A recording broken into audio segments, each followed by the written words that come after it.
হযরত মূসা আলাইহিস সালাতু ওয়াস সালাম অত্যন্ত রাগী ছিলেন, অত্যন্ত। কিন্তু হযরত মূসা আলাইহিস সালাতু ওয়াস সালাম, নবীদের একটা সুন্নত হলো ছাগল চরানো। কি ভাই? ছাগল চরানো। কারণ যত চতুষ্পদ প্রাণী আছে এবং গৃহপালিত যত প্রাণী আছে এর মধ্যে সবচেয়ে বেয়ারা হইছে, কথা শোনে না, সবচেয়ে ঘাড়তারা হইছে ছাগল। এর চেয়ে আর ঘাড়তারা আছে নাকি বলেন? ছাগলের মতো বেয়ারা আর কিছু আছে চতুষ্পদ প্রাণীর মতো? গরুরে লাঠি জাগাইলে ওরা ঘুরে আর একদিক যায়, বুঝে। যখন লাঙ্গল নিয়ে গরুর পিছনে হুর করলে কিন্তু গরু আর একদিক কোন দিক যাইতে হবে বুঝে, বোঝে না ভাই? কিন্তু ছাগল যখন করে, ছাগল তখন উল্টা বুঝে। ওরে শুনাইতে হইলে কি যে কষ্ট লাগে। তো অধিকাংশ প্রায় সমস্ত নবী জাতে যত নবীদের ঘটনা পাওয়া যায়, সমস্ত নবীদেরকে আল্লাহ পাক রব্বুল আলামিন পরীক্ষার জন্য তাদের দ্বারা ছাগল চড়াইতেন। তো মূসা আলাইহিস সালাতু ওয়াস সালাম এর ব্যতিক্রম না। চমনে পিসাব যদি রাজনীতি না করে যদি শুধু পীরগিরি করত, তাহলে কি তার কোনো অভাব থাকতো বলেন? এই বাংলাদেশে কি তাইলে তারে অনেক মানুষ আছে না গালি দেয়? এই যদি শুধু পীরগিরি করত তাহলে বাংলাদেশে কোনো মানুষ গালি দিত বলেন? কথা বলে না, কোনো মানুষ গালি দিত? কিন্তু কেন গালি দেয়? এই যে দিন প্রতিষ্ঠা করার জন্য যাইতেছে, আর যারা নাকি রামবাম আছে তাদের যখন তাদের স্বার্থের মধ্যে আঘাত আনে তখনই তারা তাদেরকে গালি দেয়। আল্লাহ পাক রব্বুল আলামিনের দরবারে লাখ কোটি শুকরিয়া ও সুজুদ যে মাওলাই কারীম আপনাকে আমাকে দয়া করে মায়া করে ভালোবেসে আল্লাহর হুকুম মাগরিবের নামাজ জামায়াতের সাথে আদায় করে দ্বীনি মজলিসে জাকিরিন শাকিরিনদের মজলিসে বসার মতো তৌফিক দান করলেন। এর জন্য সবাই শুকরিয়া তান আদায় করি আলহামদুলিল্লাহ। আল্লাহ পাক রব্বুল আলামিনের একান্ত দয়া মহব্বত এবং ভালোবাসার কারণেই আল্লাহ পাক রব্বুল আলামিন আমাদেরকে জান্নাতে বাগানে বসার মতো তৌফিক দান করলেন। কথা বলেন ঠিক কিনা? আল্লাহ পাক রব্বুল আলামিনের যদি একান্ত ভালোবাসা এবং একান্ত দয়া না হইতো তাহলে আমরা কি আসতে পারতাম ভাই? কেউ কি আসতে পারতাম? আমরা কেউই আসতে পারতাম না। যদি বলা হয় এলাকার মধ্যে যদি খোঁজ নিয়ে দেখেন মাইকে বারবার এলান দেওয়া হয়েছে, শুধু কি এই কয়জন মানুষ শুনছে?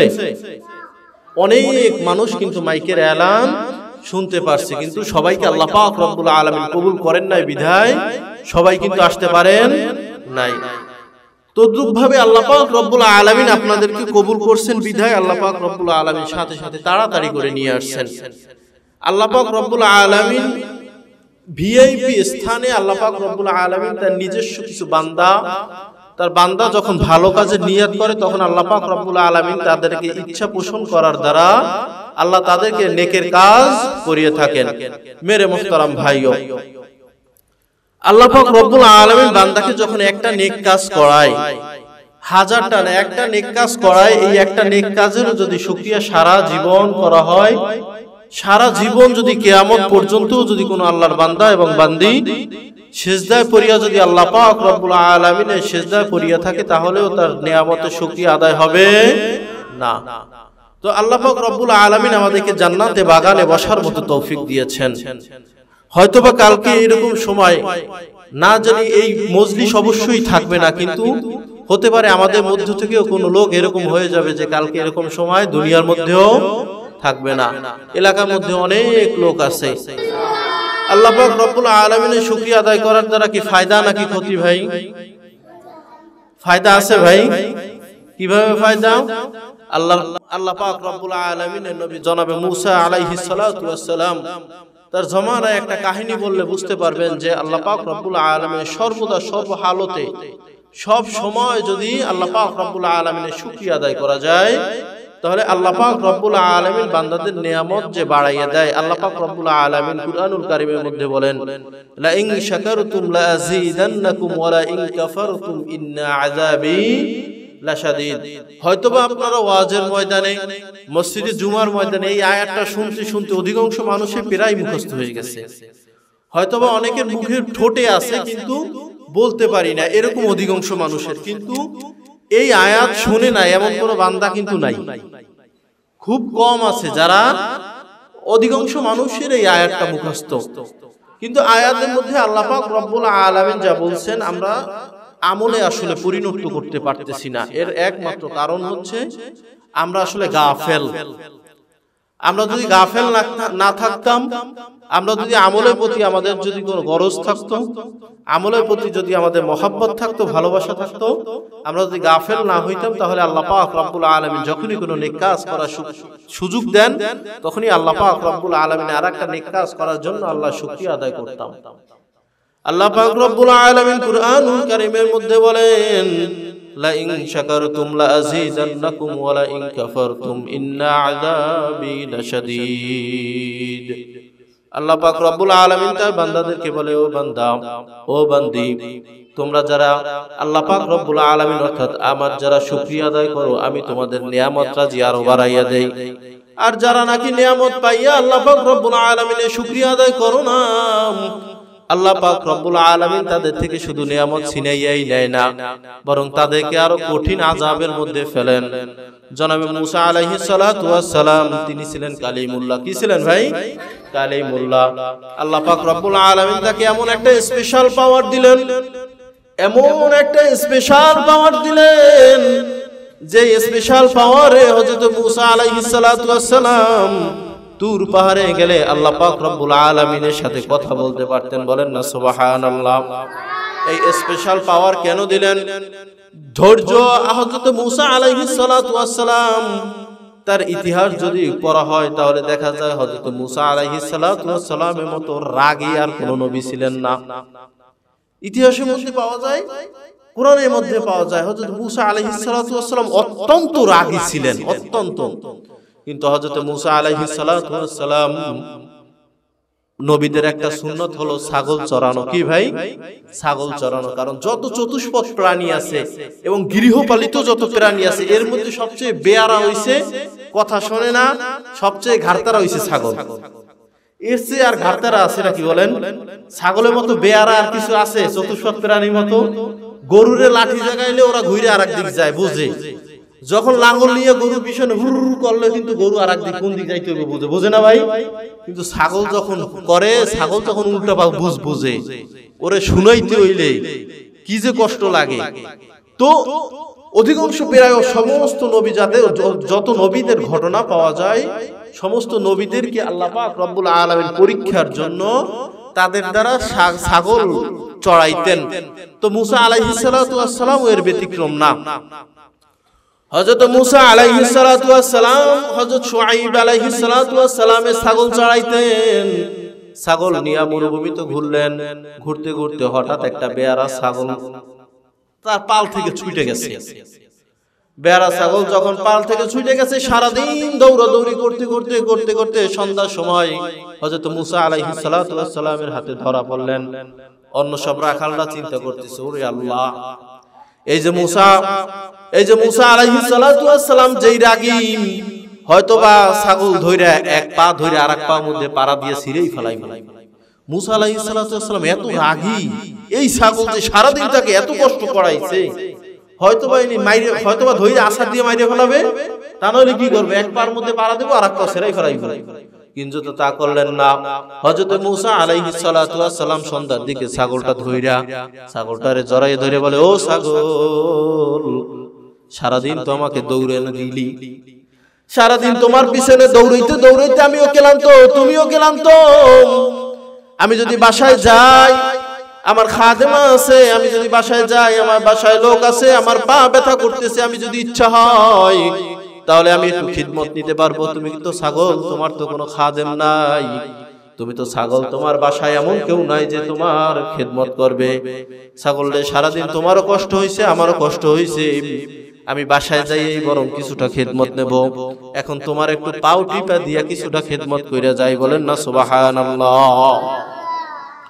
হযরত মুসা আলাইহিস সালাতু ওয়াস সালামের মতো রাগী নবী, সেও ছাগলের পাও টিপছে। কেন? ছাগলের কষ্ট হইছে, সারাদিন দৌড়াদৌড়ি করার কারণে ছাগলের কষ্ট হইছে। আল্লাহ পাক রব্বুল আলামিনের কাছে এই ব্যবহারটা বড়ই ভালো লাগছে, বড়ই পছন্দ হয়েছে, যার কারণে আল্লাহ পাক রব্বুল আলামিন তার নামটা রাখছে কালিমুল্লাহ। খেয়াল আছে তো, কালিমুল্লাহ থেকে আসছে কিন্তু এদিকে আল্লাহ পাক রব্বুল আলামিন তার নামটা রাখছেন কালিমুল্লাহ। কেন বলে কালিমুল্লাহ? হযরত মুসা আলাইহিস সালাতু ওয়াস সালাম তুর পাহাড়ে গেলে আল্লাহ পাক রব্বুল আলামিনের সাথে কথা বলতে পারতেন। হযরত মুসা আলাইহিস সালাতু ওয়াস সালাম একদিন যাইতেছেন, একটা ছোট ডোবা, এই যে মাদ্রাসার সামনে ছোট একটা ডোবা আছে না, এইটার মধ্যে কি হাঁস কখনো পালতে পারে? বলেন পানি নাই, হাঁস এই সামান্য যে পানি, হাঁস কি একেবারে আত্মতৃপ্ত হয়? বলেন এর মধ্যে যদি কিছু হাঁস লালন পালন করা হয়, এই হাঁস কি আত্মতৃপ্ত হবে? বলেন, কথা বুঝতেছেন না? আমি অন্য ভাষা মানে অন্য দিকের কথা বলতেছি, এর জন্য একটু বুঝতে কষ্ট হয়। তো ছোট একটা ডোবার মধ্যে কিছু হাঁস দৌড়াদৌড়ি করতেছে, গোসল করতেছে। তো হযরত মুসা আলাইহিস সালাতু ওয়াস সালাম যখন এই ডোবার পাশে থেকে যাইতেছিলেন, তখন হাঁসগুলা ডাইকে ডাইকে বলে, ও জামানার নবী মুসা, আপনি কোথায় যাইতেছেন? হযরত মুসা আলাইহিস সালাতু ওয়াস সালাম ডাক দিয়া বলে, ও হাঁস, আমি যাইতেছি তুর পাহাড়ে আল্লাহ পাক রব্বুল আলামিনের সাথে কথা বলার জন্য। বলেন না সুবহানাল্লাহ। আল্লাহ পাক রব্বুল আলামিনের সাথে কথা বলার জন্য তুর পাহাড়ে যাইতেছি। হাঁসগুলা ডাক দিয়া বলে, ও জামানার নবী মুসা, অনেক দিন যাবত বৃষ্টি নাই, আমরা বড় কষ্টের মধ্যে আছি। আল্লাহ পাক রব্বুল আলামিনকে যখন কথা বলবেন একটু জিজ্ঞেস করেন, আমরা তো বড় কষ্টের মধ্যে আছি, আমাদের এলাকায় কি একটু বৃষ্টি হবে নাকি? যদি বৃষ্টি না হয়, মরুভূমির মধ্যে আমরা বড় কষ্টের মধ্যে আছি, একটু আল্লাহ পাক রব্বুল আলামিনের কাছে জিজ্ঞাসা করেন।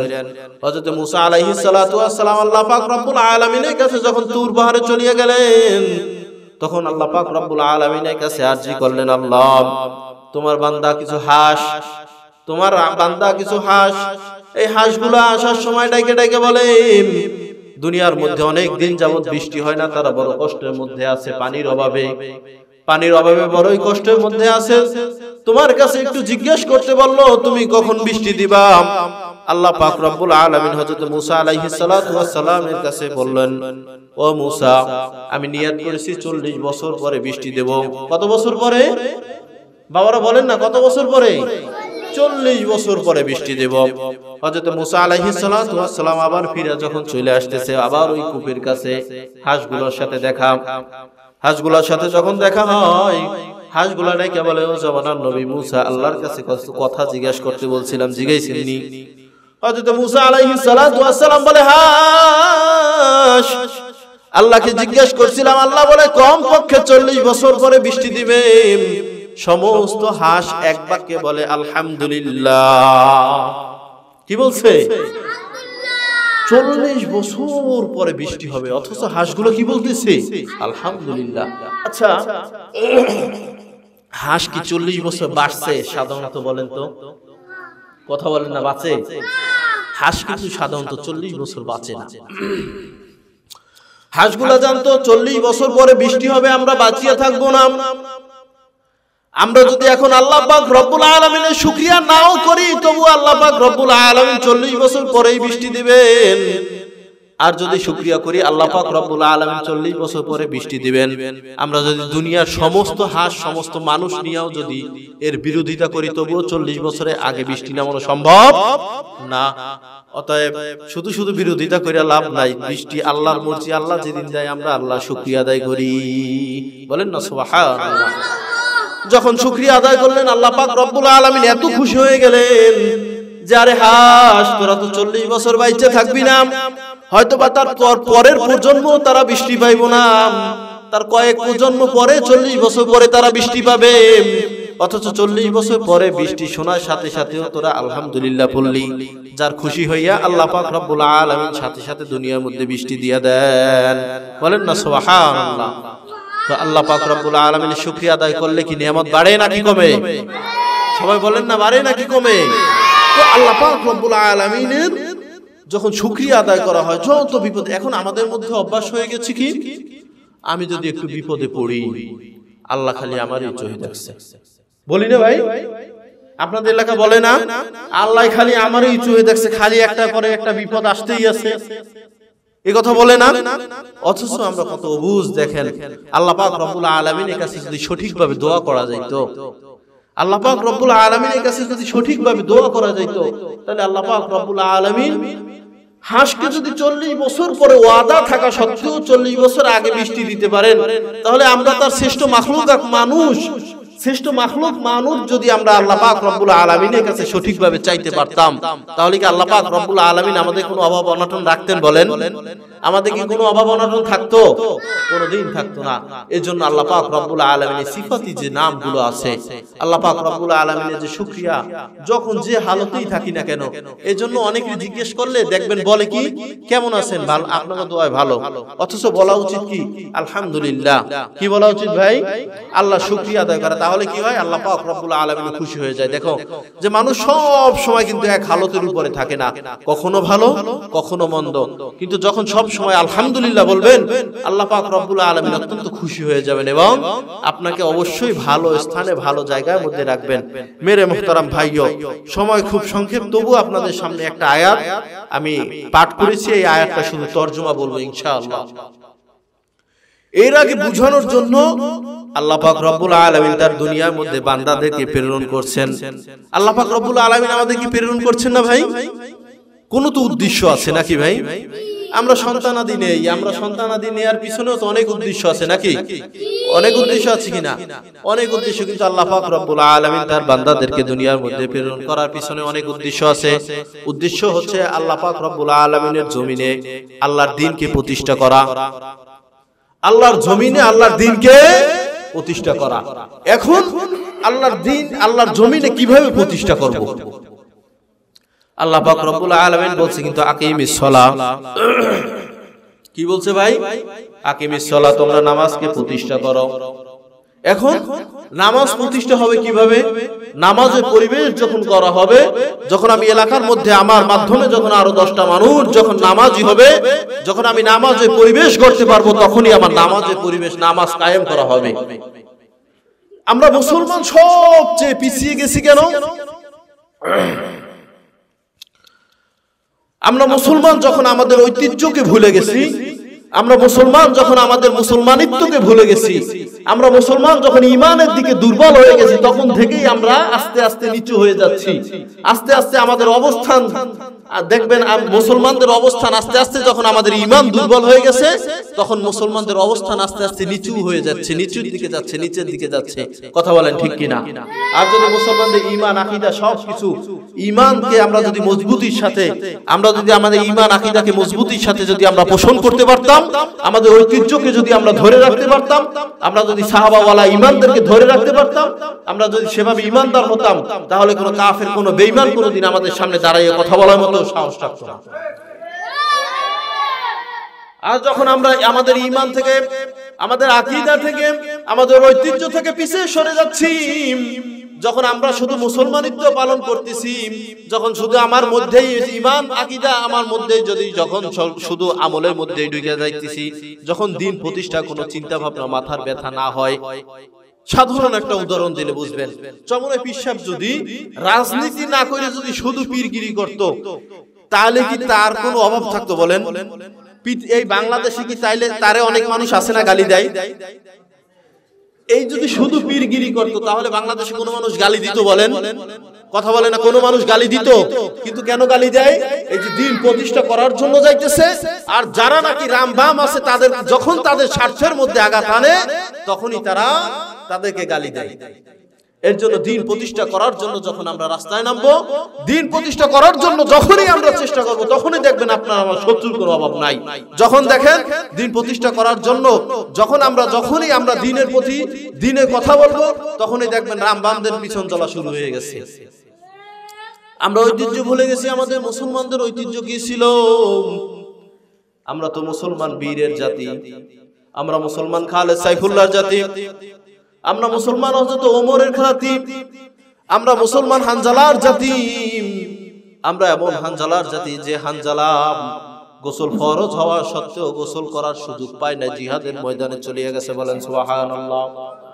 আমরা তাদের ঔরাস, আমরা তাদের জাতি হওয়া সত্ত্বেও আমার নবীকে গালি দেয়া হয়, আমার দিলের মধ্যে কোনো ব্যথা লাগে না। আমার নবীকে নিয়ে কটূক্তি করা হয়, তবু দিলের মধ্যে কোনো কথা ব্যথা লাগে না। দ্বীনকে নিয়ে কটূক্তি করা হয়, তবু দিলের মধ্যে কোনো ব্যথা লাগে না। আর ইসলামকে নিয়ে কটূক্তি করা হয়, তবু কোনো দিলের মধ্যে ব্যথা লাগে না। কথা বলেন ঠিক কিনা? আজকে যদি আমাদের দিলের মধ্যে ব্যথা লাগতো, আজকে যদি যে যখন যে অবস্থায় আমার নবীর যখন বিরুদ্ধে কথা বলে তার টুটি যদি তখন চাপা ধরা হইতো, তাহলে এই বাংলাদেশের জমিনে কোনো নাস্তিক কোনোদিন বসবাস করতে পারতো না। যদি সাথে সাথে প্রতিবাদ করা হইতো, সবাই একত্রে মিলে যদি তাদের প্রতিবাদ করা হইতো, তাহলে তারা কোনোদিন ইসলামের বিরুদ্ধে কথা বলার সাহস পাইতো না। আজকে যদি আমরা প্রতিবাদ করতাম, আজকে যদি আমরা দ্বীনকে প্রতিষ্ঠার জন্য যেমনি ভাবে পীর সাহেব চরমোনাই নেতৃত্বে যখন আমরা কাজ করি, এমনি ভাবে যদি সব সময় আমরা কাজ করতে পারতাম, আমাদের দুনিয়াবি হাওয়ায়েস থাকবে, তারপরেও যদি সঠিকভাবে কাজ করতে পারতাম। এই ইসকনে খানা আছে বলেন, এত লাথি চুরি যাবে বাংলাদেশ থেকে কোথায় বাইরে, এগুলা কি খানা করে খানা আছে নাকি বলেন? এগুলা কি কোনো সুযোগ আছে? আহা, পৃথিবীর বুকে বিভিন্ন জায়গায় মুসলমানরা অত্যাচারিত হচ্ছেন। গাজার মধ্যে মুসলমানদেরকে হত্যা করা হইতেছে, আমরা আমাদের ঘুম ভাঙতেছে না। গাজার মধ্যে মুসলমানদেরকে ঘুম করা হইতেছে, আমাদের ঘুম ভাঙতেছে না। গুজরাটের মধ্যে মুসলমানদেরকে জবাই করা হইতেছে, আমাদের ঘুম ভাঙতেছে না। আর ঘুম না ভাঙার কারণে আজকে বাংলাদেশেও মুসলমান জবাই হইতেছে। আজকে যদি আমাদের ঘুম ভাঙতো, ওই ফিলিস্তিন থেকে যদি আমরা শিক্ষা নিতে পারতাম, তাহলে বাংলাদেশে মুসলমানদের দিকে চোখ খুলে তাকানোর আগে খেয়াল করতো যে এটা তো বাংলাদেশে মুসলমান, এদের চোখের দিকে তাকাইলে চোখ উপরেই ফেলাইব। আজকে যদি বাংলাদেশে মুসলমান যদি আমরা সেভাবে ঈমানওয়ালা হইতাম, তাহলে বাংলাদেশের মুসলমান কিন্তু আজকে জবাই হইতো না। মেরে মোহতারাম ভাইয়ম, সবার কাছে উদারত আহ্বান থাকবে, আজকে চট্টগ্রামে ভাই যদি জবাই হতে পারে, কালকে আপনি আমিও হইতে পারি। যতদিন পর্যন্ত সতর্ক না হব, আস্তে আস্তে তারা এমন ভাবে ভয়ঙ্কর ফাঁদ পাততেছে যে ফাঁদে একদিন আমাদের মুসলমানদেরকে গহীন কূপের মধ্যে যাইতে হবে। আল্লাহর হাবিব জনাবে মুহাম্মদুর রাসূলুল্লাহ সাল্লাল্লাহু আলাইহি ওয়াসাল্লাম একটা হাদিস বলে শেষ করব ইনশাআল্লাহ। আল্লাহর হাবিব জনাবে মুহাম্মদুর রাসূলুল্লাহ, সবাই বলেন না সাল্লাল্লাহু আলাইহি ওয়াসাল্লাম, তিনি যে কথা বলছেন তার মধ্যে কোনো সন্দেহ আছে? সবাই বলেন না, কোনো সন্দেহ আছে? দুনিয়া ওলটপালট হয়ে যাবে, তার কথার মধ্যে কোনো ভেজাল আছে? যে কথা বলছে ওইটাই ফাইনাল কিনা? ওইটাই ফাইনাল। আল্লাহর হাবিব জনাবে মুহাম্মদুর রাসূলুল্লাহ সাল্লাল্লাহু আলাইহি ওয়াসাল্লাম একটা হাদিস বলছেন মুসলমানদের উদ্দেশ্যে। শেষ জামানা এমন একটা পরিস্থিতি হবে যখন মানুষ হাতের মধ্যে আগুনের আঙ্গার রাখা যতটা কঠিন, ঈমান রাখা তার চেয়েও কঠিন হয়ে যাবে। বর্তমান জামানা আসছে কিনা ভাই বলেন? কথা বলেন, এরকম জামানা আসছে কিনা? এই হাদিসের এই জামানায় আল্লাহর হাবিব আরো একটা হাদিস বলছেন। হাদিসটা বলছে যে শেষ জামানার মধ্যে হিন্দুস্তানের মধ্যে আল্লাহ পাক রব্বুল আলামিন মুসলমানদের বিজয়ের জন্য একটা জিহাদ করবেন।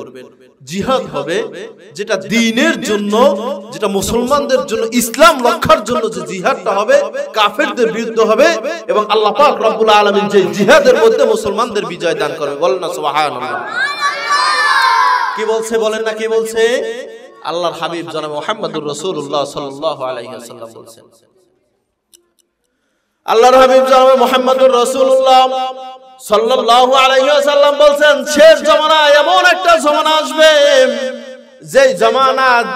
যে জামানার মধ্যে আর দ্বীনকে রক্ষা করার জন্য, কোরআনকে রক্ষা করার জন্য, ইসলামকে রক্ষা করার জন্য কিছু সশস্ত্র বাহিনী, কিছু মুসলিম বান্দা এমন হবে যারা দ্বীনকে রক্ষা করার জন্য মাঠে ময়দানে কাজ করবে, যারা দ্বীনকে রক্ষা করার জন্য নিজের জীবনটাকে আল্লাহর রাস্তায় বিলাইয়া দিবে, যারা দ্বীনকে রক্ষা করার জন্য কাফেরের গর্দান উড়াইয়া ফেলাইবে, যারা দ্বীনকে রক্ষা করার জন্য কাফেরের সামনে ঢাল হিসেবে দাঁড়ায় যাবে, তবুও দ্বীনকে বিসর্জন দিবে না।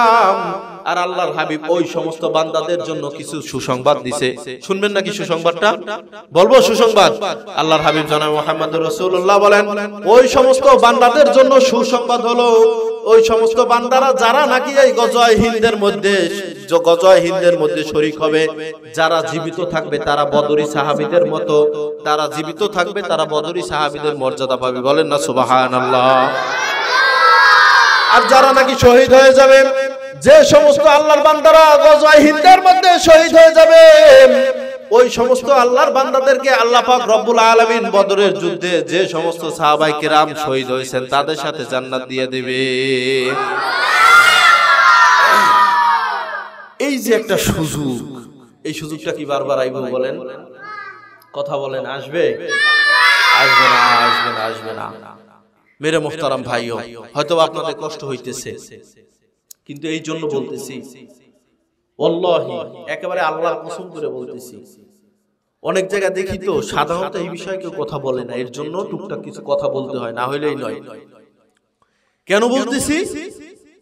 আমাদের যে আমল এবং আখলাক, আমাদের যে আমল, এই আমলের দ্বারা যে আল্লাহ পাক রব্বুল আলামিনের কাছে মাপ পাইতে পারি, এর কোনো কি আশা করা যায় বলেন? এই যে আমল, আল্লাহর হাবিব সাল্লাল্লাহু আলাইহি ওয়াসাল্লাম বলছে যে কিছু বান্দার আমল তেনা চেনেন, তেনা, এই কাপড়টা যখন পুরানো হয়ে যায়, এটা কি কয় আপনাদের এলাকায়? তেনা কয় না? কয় তেনা পেঁচাইয়া মুখের মধ্যে মারা হইব। কি হইব? ইবাদত, নামাজ, রোজা, এগুলা। কেন? ওইগুলো কোনো ইবাদতই না, ওগুলো দিয়ে গন্ধ আসে। কয় ওইগুলো কোনো ইবাদত না, ওইগুলা দিয়ে গন্ধ আসে, ওইগুলা প্যাকেট করে মুখের মধ্যে মারা হইব। আমরা যে ইবাদত করি, আমরা যে গুনাহগার, আমরা যে পাপী, আমাদের জবান থেকে গুনাহের গন্ধ আসে, আসে কিনা ভাই? আহারে, আমাদের জবান থেকে যদি গুনাহের গন্ধ আসতো, আমাদের চোখের থেকে যদি গুনাহের গন্ধ আসতো, আমার পাশে কোনো ভাই আসতো না। আমার জবান থেকে যদি গুনাহের গন্ধ আসতো, আমার সাথে কোনো ভাই কথা বলতো না। আমার চোখের থেকে যদি গুনাহের গন্ধ আসতো, আমার চোখের দিকে কেউ তাকাইতো না। আবার এই পাও, আমার এই হাতের দ্বারা যত গুনাহ করছি, আমাদের হাতের দ্বারা যদি গুনাহের গন্ধ আসতো, আমার পাশে কোনোদিন কোনো ভাই আসতো না। গুনায় গুনায় জর্জরিত এই জীবনটা, এমন ভাবে জীবন আমরা গুনায় গুনায় জর্জরিত করে ফেললাম, যেই গুনাহের কারণে কোনোদিন আল্লাহ পাক রব্বুল আলামিন যদি প্রকাশ করিয়া দিত, এই পৃথিবীতে আমার মতো নিকৃষ্ট কেউ থাকতো না, এলাকার মধ্যে থাকতেও দিত না, এলাকা থেকে বাইর করে দিত। এত গুনাহ, এত গুনাহ, গুনাহ করতে করতে গুনার সাগর বানাইয়ে ফেলাইছি, গুনার পাহাড় বানাইয়ে ফেলাইছি। আহারে, গুনাহের গন্ধ আসে না, আল্লাহ হয়তো বা রক্ষা করছেন, কিন্তু এই গুনাহ নিয়ে কিভাবে আল্লাহ পাক রব্বুল আলামিনের কাছে মাফ পাইতে পারি? হযরত মুসা আলাইহিস সালাতু ওয়াস সালামের জামানায় এক আল্লাহর বান্দা 500 বছর ইবাদত করছেন। কয়শো বছর? রিয়া মুক্ত ভাবে 500 বছর ইবাদত করছেন, কোনো রিয়া ছিল না। হাদিসের মধ্যে আছে, আল্লাহ বান্দা কাল কিয়ামতের ময়দানে যখন আল্লাহ পাক রব্বুল আলামিনের সামনে হাজির হবে, আল্লাহ পাক রব্বুল আলামিন বলবে, একান্ত দয়া এবং মহব্বতে ওকে মাফ করিয়া দিলাম, ওকে জান্নাতে প্রবেশ করাও। তখন আল্লাহর বান্দা বলবে, আল্লাহ 500 বছর রিয়া মুক্ত ইবাদত করলাম, 500 বছর দুনিয়ার সমস্ত চিন্তা ভাবনা বাদ দিয়া দিলাম, 500 বছর তোমার সিজদা করলাম, তুমি জান্নাতি খাবার খাওয়াইলা, জান্নাত থেকে ডালিম আইনা খাওয়াইলাম। এই 500 বছর ইবাদত করার পরেও তুমি বলতেছো তোমার একান্ত দয়ার কারণে আমাকে মাফ করলাম। ও আল্লাহ, আমার ইবাদতের ফলাফল হিসেবে কি কি পাবো না? আল্লাহ পাক রব্বুল আলামিন বলে, দাঁড়া, তোর ইবাদতের ফলাফল দেখবি নি? বলে, আল্লাহ একটু দেখি। বলে, তোর এই দুইটা চোখ দিছি, চোখের ফলাফল দে। আল্লাহ বলে, তোকে দুইটা চোখ দিছি, এই চোখের নিয়ামত, এই চোখের শুকরিয়া আদায় কর, এই চোখের ইবাদত দে। তোকে দুইটা কান দিছি, তোকে জবান দিছি, তোকে মাথা দিছি, তোকে হাত দিছি, তোকে পাও দিছি। যদি হিসাব করা শুরু করি, একটা বস্তুই তোর 500 বছরের ইবাদত শেষ হয়ে যাবে। আল্লাহ পাক রব্বুল আলামিন বলে, ওকে জাহান্নামে নেয় তাইলে। তখন আবার আল্লাহ পাক রব্বুল আলামিনের কাছে জড়াইয়া ধরবে, আল্লাহ, আল্লাহ রে, বুঝি নাই, মাফ করিয়া দেন। ও মাবুদ রে, আমাদের মাফ করিয়া দেন। 500 বছরের ইবাদতে যে আল্লাহর বান্দা 500 বছর রিয়া মুক্ত ইবাদতের করার পরেও ইবাদতের দ্বারা জান্নাতে যাইতে পারবে না।